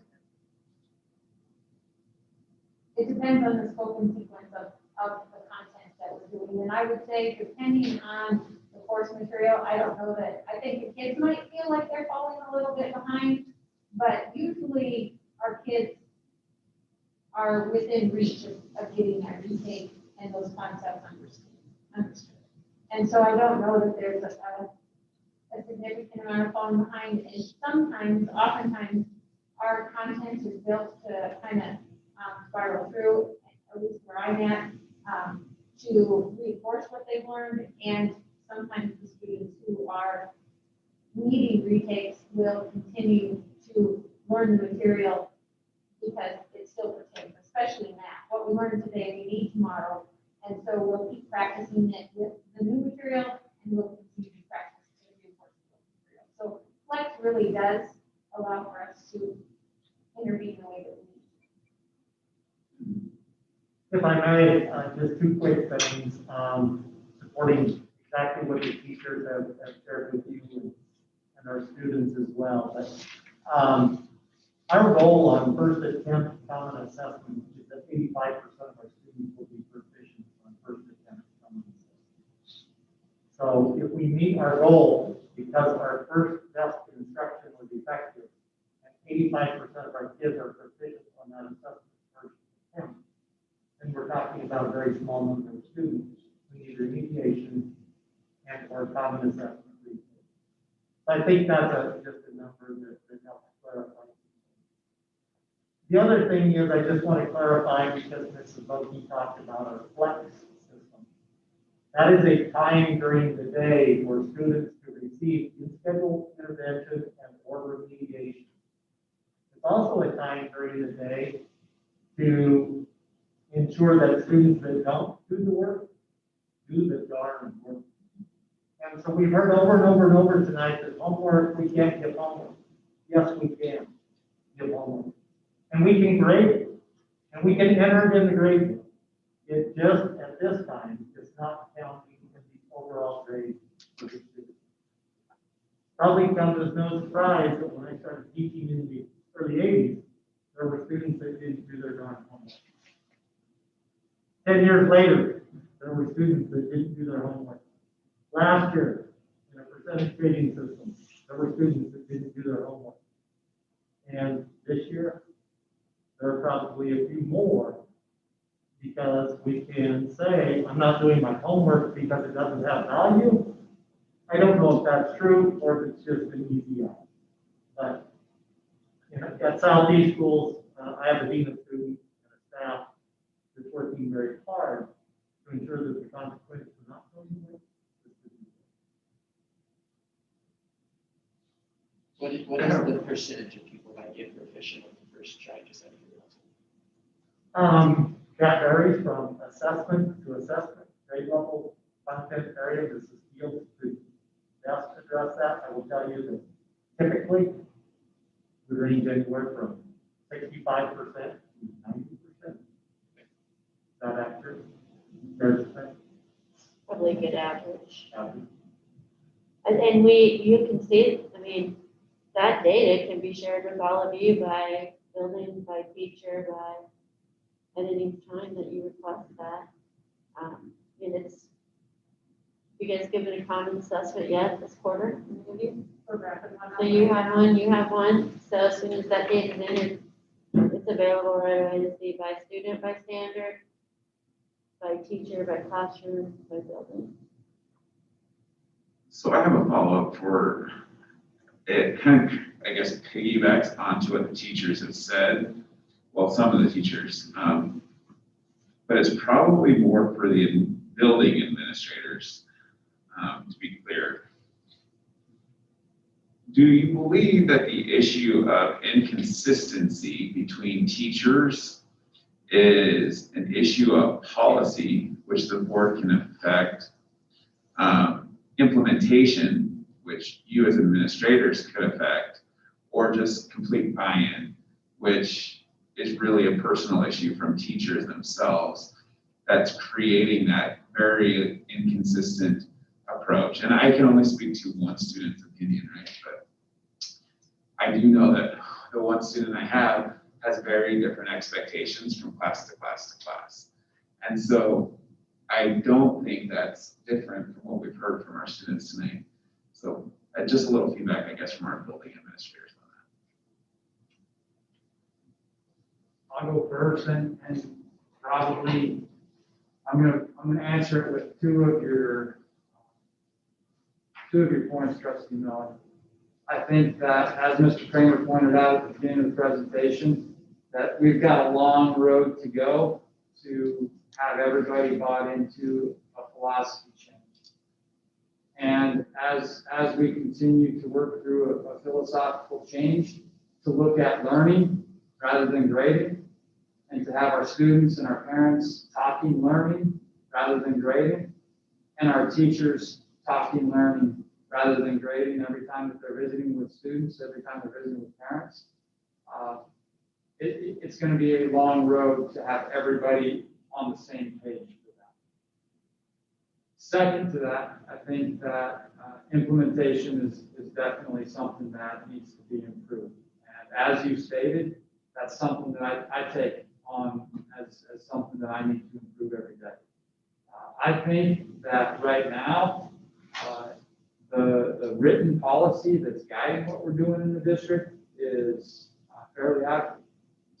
I think that we've got work to do in terms of implementation, and we've got a lot of work to do in terms of the communication and such that needs to be brought forth to bring everybody to the same point in terms of philosophy. And I'd echo the same thing before Larry. I feel like I've been on the same learning curve with the teachers and students, and thus implementation is something that we're always kind of trying to improve on. And I, to be perfectly honest, I have been in that same learning experience. I went into this semester thinking I was prepared, and then realized that I was doing just as much learning as those teachers and students. And so implementation is something that we've worked hard at, but again, it's kind of a moving target as the administrator is learning and we're digging into these things. The communication piece, I think, kind of echoes that curve, because that's a very important thing. You know, we try to communicate the best we can, but as we're going through this, again, kind of a moving target, and we've had to adjust. The philosophy thing, I think, is probably the biggest challenge. I think we've gained in both areas, but philosophy is one that is very hard to move, and it takes a lot of education that goes with that. And so we've been pretty diligently working on that. But I think as we've learned going through this process, I think our consistency is certainly improved.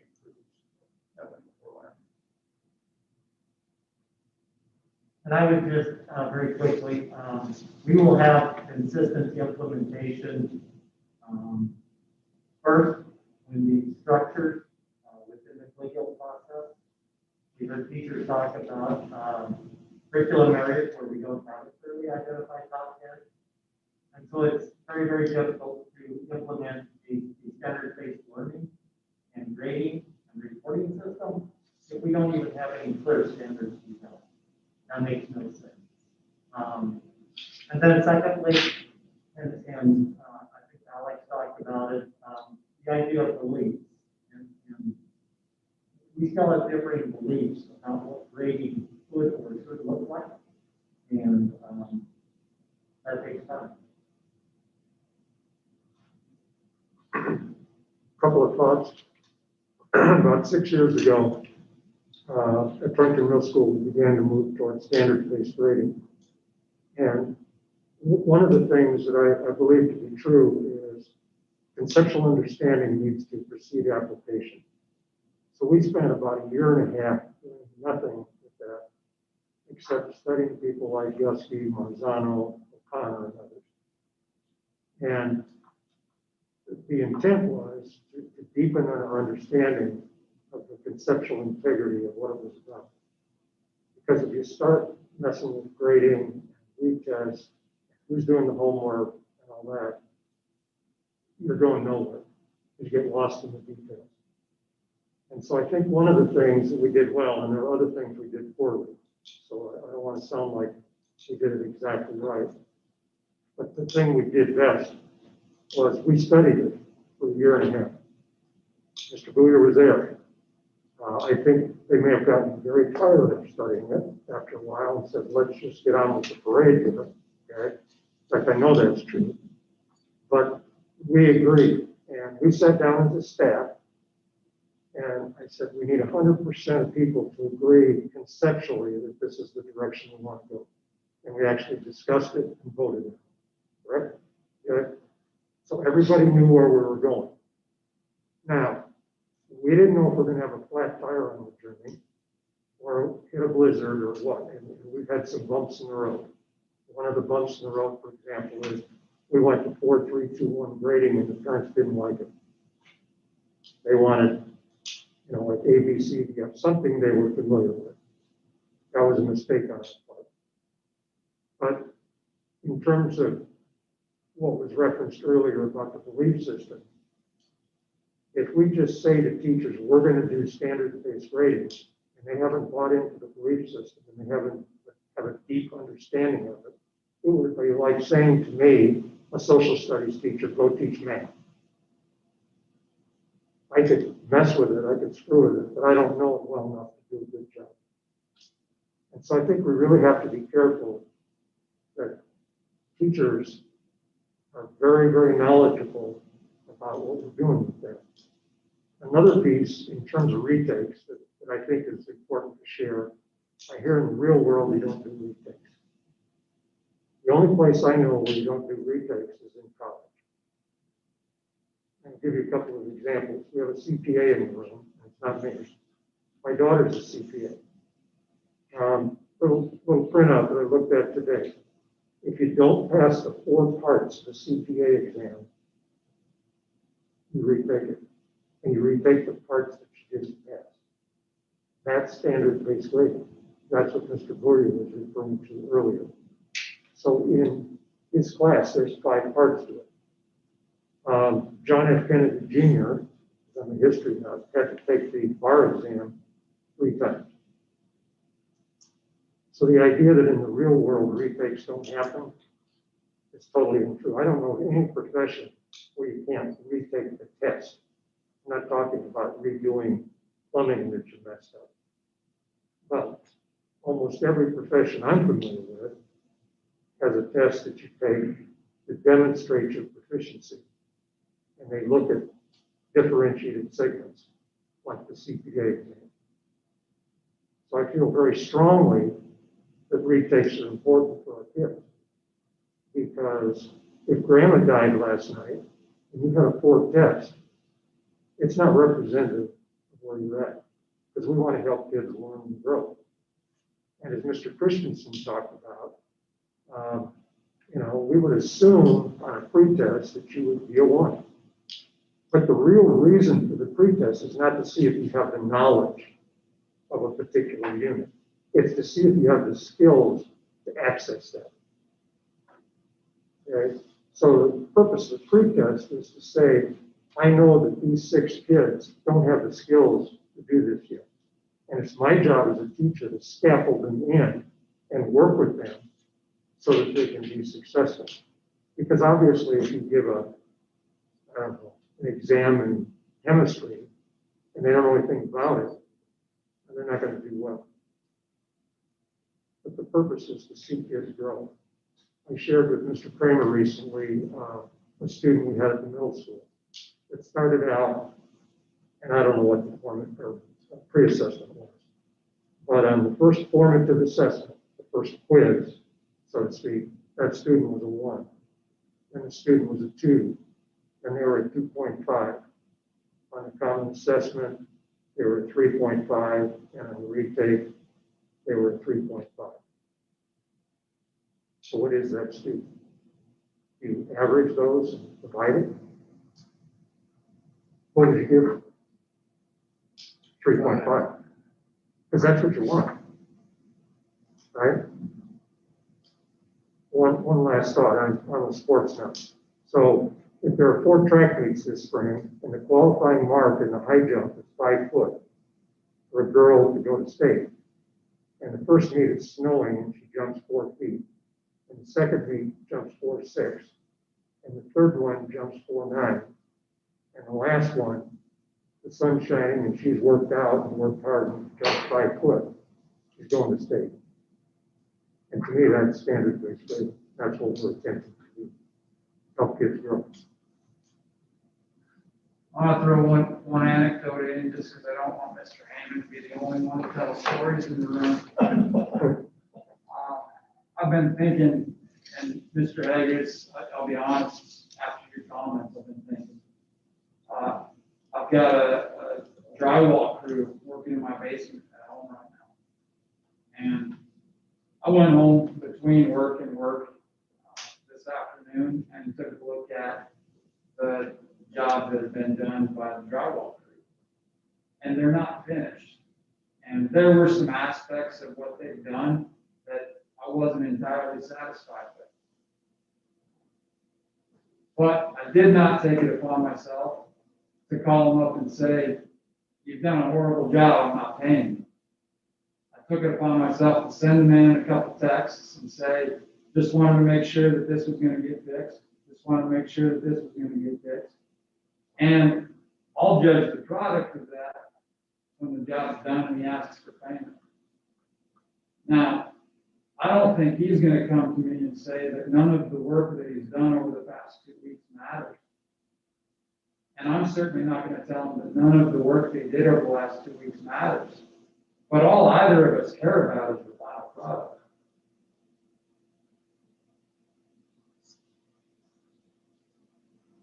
Sorry, one last clarifying question there, and then I will be done for the night. But so we mentioned a lot about changing a culture to one where we're assessing learning versus grading. And while I fully understand that concept, which is really fantastic, especially to me when you're in maybe middle school, elementary school, how do you compare those two? How do those two things marry up when the first thing you go to on the University of Washington or Stanford's website or University of Arizona says, you must have a 3.93 or above to get into this program? They don't, at that point, it's about a grade. And so how do you change that? Are we beyond the bleeding edge trying to do this? I guess that's really my question, is that grade does matter to those kids. So how do you address the culture of, yeah, we want to show learning, but in an era where the grades still matter at the end of the day? I think this is a piece, and I'm going to step in and answer, but Mr. Kramer asked us to put together a comparison of grades from where we were first semester last year to where we are first semester this year. And I think it's been pointed out earlier tonight that where we're at in this system in producing a letter grade, producing a GPA, is for the exact point that you made, is that there are systems, there are many places that expect to see a GPA. They expect to see a letter grade for a class. And I think we recognize that if we don't produce that in some manner or another, we may be stepping out beyond the legal. Now, when we looked at a comparison of grades from where we were last year to where we are this year, at THS, we saw a reduction in the percentage of A's that teachers indicated for learning in terms of what students have learned. From a little over half of all grades at the high school were A's last year. And a little over 40% of all grades earned at the high school this year are A's. So there was a small reduction. And I'll let the other principals speak to that, but I don't see, and perhaps our student representatives could speak to the same thing, but I don't see that the standard-based grading system or our next step movement that we made this year is negatively impacting students' GPA.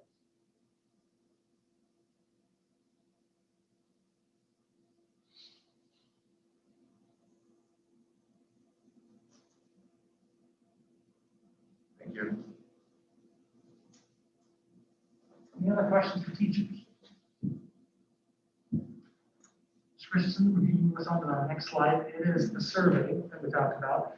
You have to excuse me, please don't, the percentages when it crashed, I had it corrected, and then the percentages aren't perfectly accurate. So you'll have to excuse some of this, but Trustee Hager had talked about this, and I think it is important that we discuss the opportunity that we have. So this survey was sent to 92 teachers, and that number actually isn't updated. It's been 45 have responded. The percentage below is correct. The not responded in parentheses. We did not have 51% of our teachers respond. So that I think is an important component that we heard from half the teachers on the survey, or half of our teachers. So we went down, we asked one question, and really, how is the standards-based grading system working for you?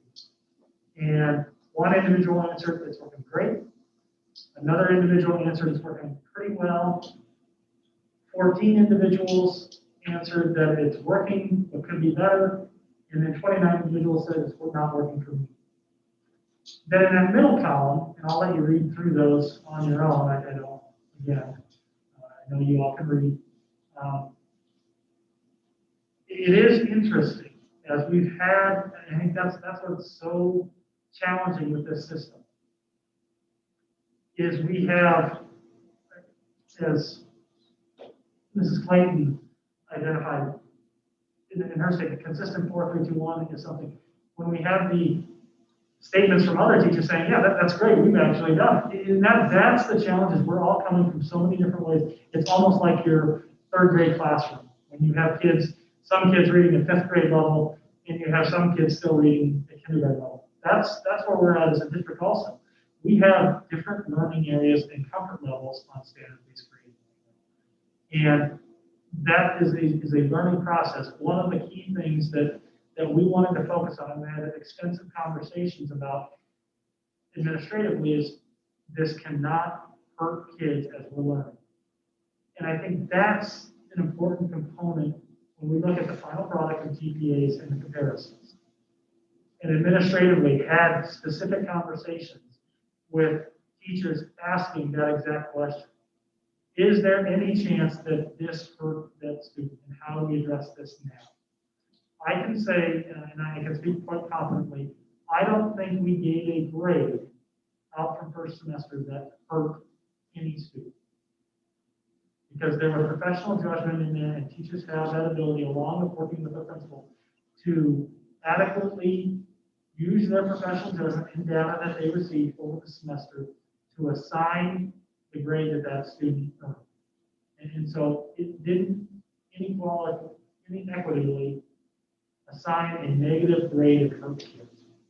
Some things that I absolutely agree, and we look on that third column on aspects that can be improved. And it is very interesting as you look at those responses and read those responses, the number of staff members that feel that, you know, student motivation, student apathy, accountability, real world comments, grading freedom, those type of things. But then there's also this other piece too, that answered in that same 29, that's saying, we didn't go far enough. We didn't take standards-based grading to where it was from. We met it because we have this, again, as I talked about earlier, with this elephant in the room. We need GPAs. We need grades assigned. And so how do we collaborate there? It is not a consistent, equal piece there, and that is a problem. But that doesn't mean it's not working in respect to the philosophy on standards-based learning. And so that's where that's key in looking at those numbers. And then we know Power Schools is absolutely one of our biggest concerns, and how we make that system work for us to, again, the goal of the report card, the goal of grading has to be about feedback. Number one, because we know with feedback, we have the learning and the ability to increase students' overall achievement. And when we set it at a traditional grading scale, we average things.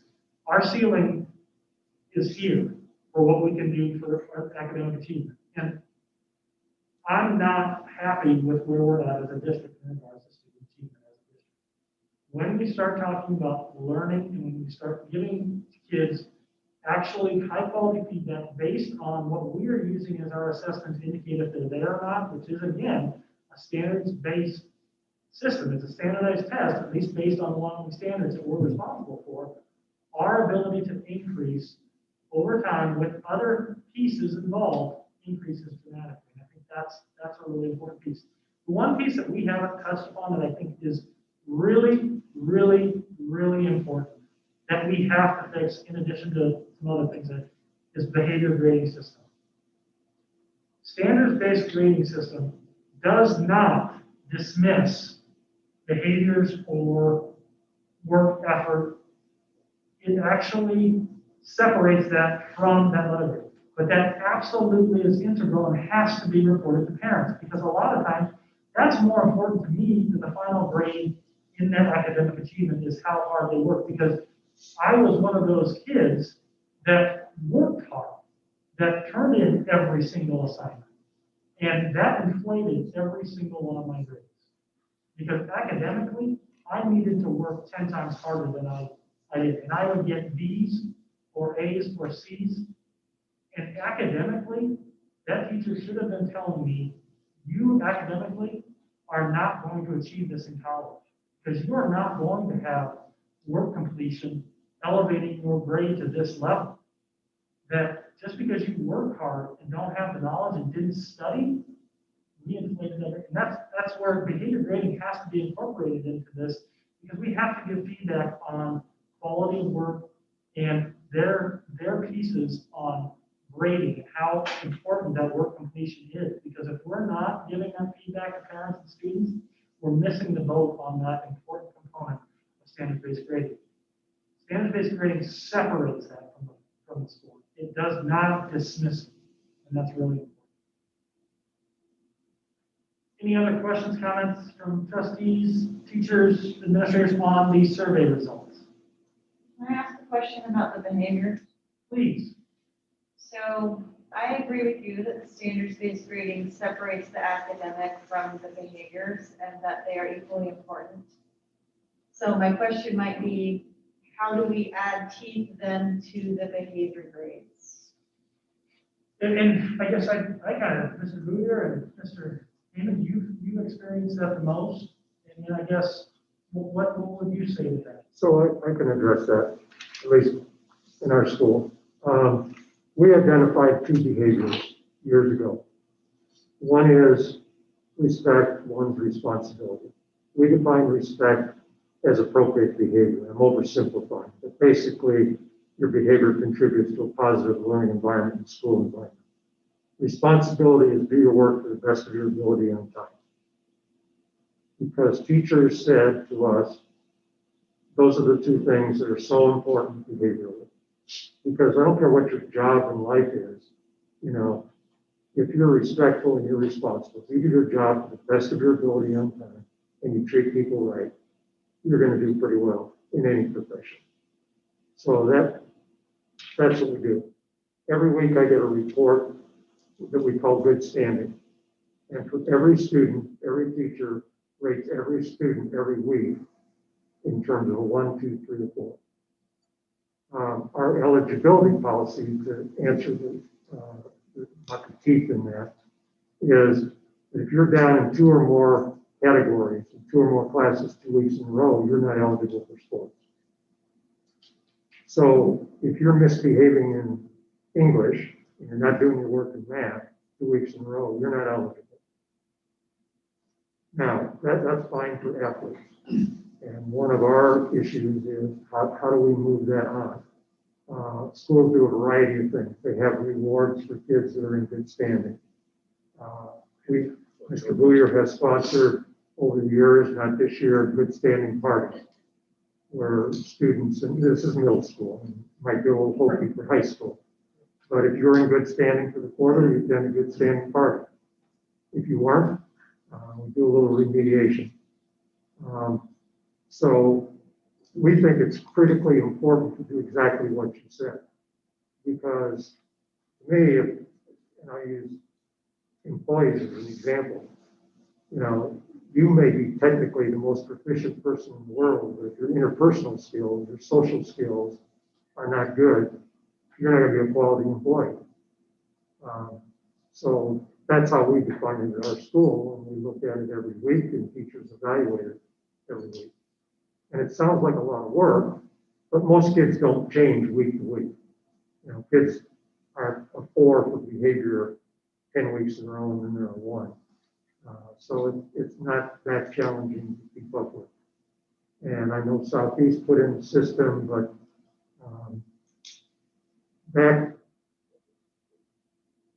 some of you may remember this, but I was in school during the Lincoln administration. And I remember that when I took my report card home, it came in a little manila envelope. And you opened it up, and there were 2 sides. One was your academic grades. The other side, and this word is long gone, it's called deportment or citizenship. And we were graded on a whole variety of things. That's a really, really old idea. That's been going on for 70 years. And somehow we lost that. Somehow it became all about academics. And I think that's unfortunate because both sides of that report card are equally as important. And I know which side, in my opinion, will get you the furthest in life. And just to add a little bit back to what Mr. Heyman's saying, as a teacher, if I give a kid a 2, it's my responsibility to bring that kid in, talk to him, also to contact the parents, so that communication piece is going home and letting them know where that kid is on a 2. So it's not a shock to that parent, you know, just a quick little phone call home saying, hey, Whitney Booyer is, you know, she's not dressing out in PE, she's not doing her work.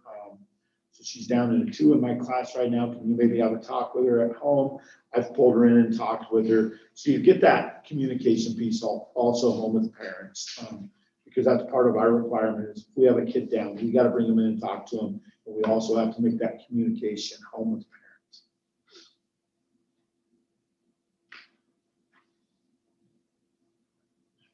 So Mr. Heyman says, so basically what I heard, I wrote a question down right before we started talking, was this a behavior grade tied to eligibility. So I'm hearing from EMS that it is. Is that the case at the other buildings? Our behavior grade is not tied to eligibility. We've made some initial attempts to provide intervention for those students who are not proficient on our identified behavior components.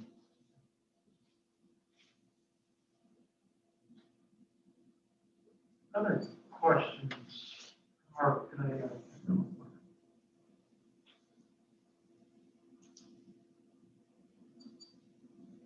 You can go to that last slide then.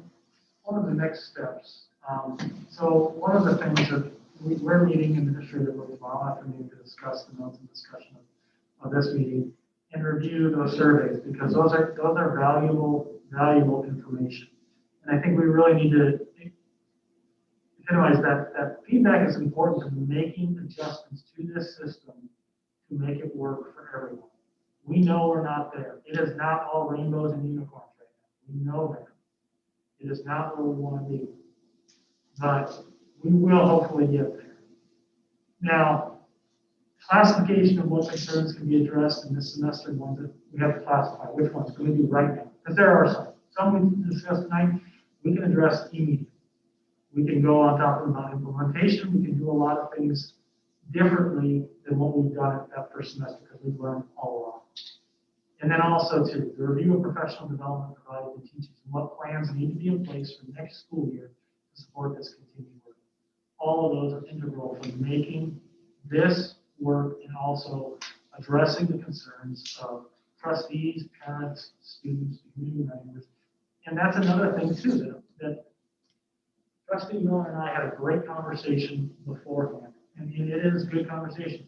There are strongly held beliefs on all sides of this and in all experiences, but it's important that we know what we want the highest achievement for all kids. Everybody in this room wants that. We can all agree on that. So we do come from that common place that we can move forward and how we can get there. And that's what's really, really, really important. help our students achieve at the highest level possible. Comments from trustees, questions, other things? I'll say a couple things here. First of all, thank you, Mr. Hammond, for not asking me how many times it took me to pass the CPA exam. And he's right to that point. I guess I probably should have mentioned this at the beginning, but when we started out, and there was a work session we had back in July of 2018, where we had a discussion surrounding standards-based grading, and really how it was working in the middle school. And we came up with kind of a list of must-haves or some things that the board decided were important for any sort of standards-based grading system we implemented. And I'll rattle off those four real quick. And Trustee Miller touched on it. Was that the final grade made it eligible for college admissions. And this came from Christine Miller, because at the time she had done some research and found that some of the universities around here would not accept some sort of grade from standard-based grading system as part of their admission. And so immediately we're stuck on relying on the ACT score to gain admission to one of the schools. Wanted that each grade level be defined. We talked about that tonight with the 4321 stuff. We wanted limited retakes, and we wanted whatever it was we did needed to be the same in all buildings. Keep it in mind that when we had this discussion, only TMS would be. So I think that piece, we've cleared up. There was a point you made at the beginning in one of your first slides that there was the weighting piece was a decision made by the board. I don't think we made that decision as a board. I think we found out about it and we didn't take action on it, because to me it was news where we had all our collegial groups had done all this work to decide what was commons versus what was something else. And then somewhere along the line that changed to 65-35 across the board. So Trustee Patrick or Trustee Miller, Trustee Boyd, correct me if I'm wrong, but I don't remember us taking action to that point, just to clear that up. I can explain where that came from. Sure, please. So based on the meeting that we had at that time, to become clear, I was given a directive to create something common across the district. And we used the former policy, the grading policy that was in place, some of the standard-based committee member conversations that we had had over time. And we had that discussion about what does that weighting look like? And that was one of them that we were closer to leaning to. I'm not going to tell you we were all there, but I was given that directive to create that, and that is where it came from. Okay, sounds great. Thank you for pointing that out. Sure, absolutely. So anyway, if some of those have caused some of the heartaches that we're hearing, then I'm hoping that we can still work toward, ultimately the common goal is to get to that college career. And so, however we get there, that's where we started. And I think that's what's really, again, I don't want to keep anybody long, I don't get myself on it, but I think that's the important component of trustees and where we want to identify what, as trustees, because you are representing this community, does it mean to be college and career ready?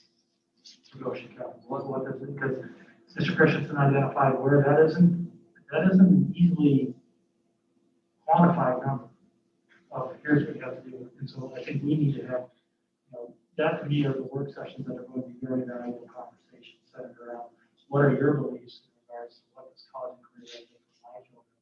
What does it look like for, people in my community and the workers I employ? That's the important component for trustees to really investigate and develop how that can be quantified. Can I say one more thing? Because I do think you brought up a very good point about the work must matter.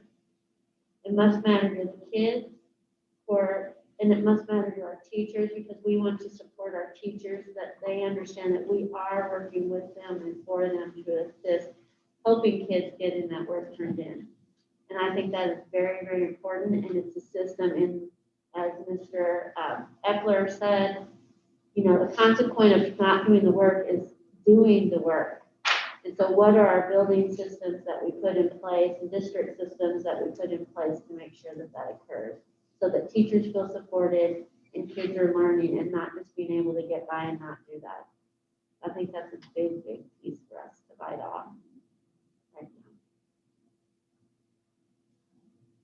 now. Other questions, comments? I also wanted to say, I appreciate everybody, teachers that responded to the survey. I wish this is a tool I use in my job.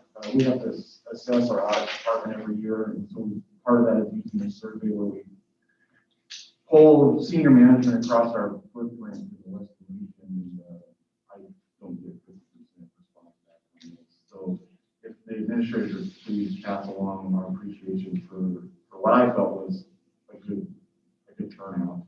And also to you folks who showed up tonight to share your thoughts and appreciate taking the time. I know it's getting late, and to the students as well. It's important to us that we're all collaborating on making this the best it can be.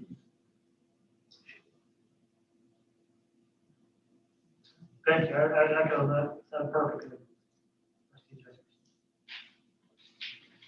Thank you all. Appreciate it. Yep. Meeting adjourned.